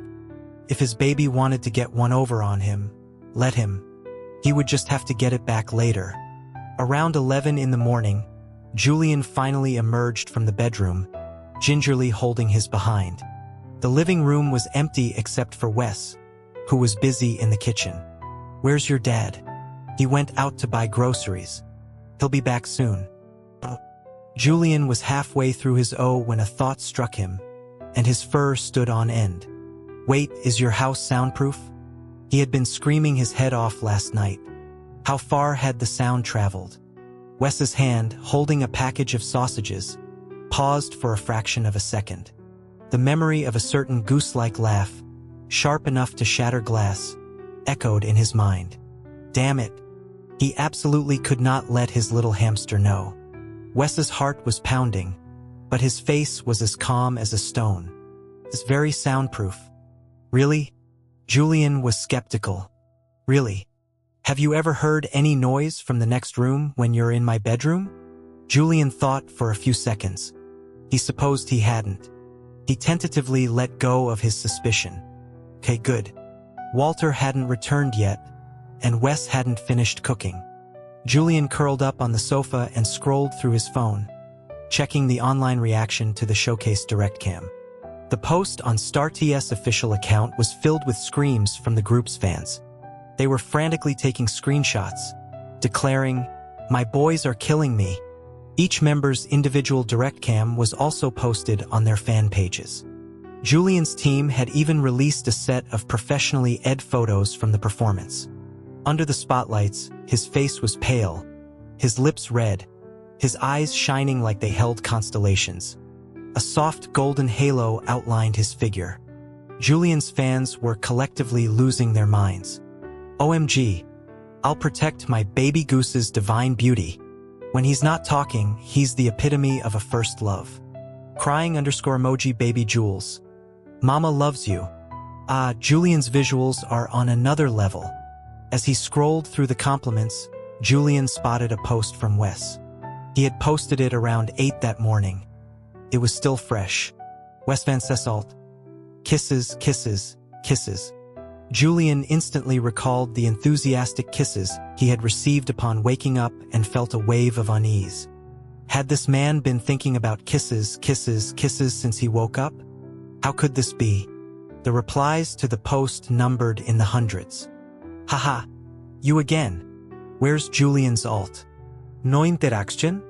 Kisses, kisses, kisses heart_emoji where's your boyfriend? Julian's alt let_emoji Julian. It seemed Wes could dance a solo just fine without him. The content on the fan pages was mostly the same, managed by the team and the fan club. Julian exited the fan page and went to the Wesleyan super topic. He had thought that after the fans' collective closet guarding yesterday, his bracelet show would have been for naught. But the moment he entered the page, he was inundated with a flood of exclamation points. The entire super topic was filled with photos of him kissing the back of his hand and blowing a kiss to the audience. The bracelet on his wrist was circled in red, with a comparison photo of Wes wearing it at an interview placed next to it. The captions were all uniform. Not a single word, just rows and rows of earth-shattering exclamation points. He quickly dove into the comments and saw that the shippers' tears could have flooded the entire super topic. Julian's feelings were complicated. It was clearly good content, but the Wesleyan shippers were crying as if their ship had sunk. However, no matter how hard the fans tried to guard the closet, the hashtag Wesleyan bracelet climbed the trending list. The topic was filled not only with the diligent shippers but also with solo stans and casual observers. The comments section was out of control. WTF, what's going on? Isn't that the bracelet Wes always wears? Image, a comparison. It's definitely the same one. At the end of the showcase, Julian wore that bracelet, kissed his hand, and blew a kiss to the audience. Holy crap, is it actually real? No. The kiss was for the fans. The bracelet is just a good luck charm. That bracelet is something Wes only wears for important occasions. He's had it for a long time. It has special meaning. Oh my god, is Wesleyan real? I want to invest in this ship. No. In front of his phone screen, Julian stared at the ceiling and let out a long sigh. Having fans who were too considerate was a sweet kind of trouble. Troubles are better shared. He padded into the kitchen and showed Wes his phone. We're trending again. Wes didn't even look at the phone. He took the opportunity to lean in and kiss him. I know. It was probably trending last night. It was up to number 6 this morning. Julian looked at the topic, now at number 15. We've become has-beens awfully fast, haven't we? Wes nearly dropped the pasta container into the pot. He steadied himself.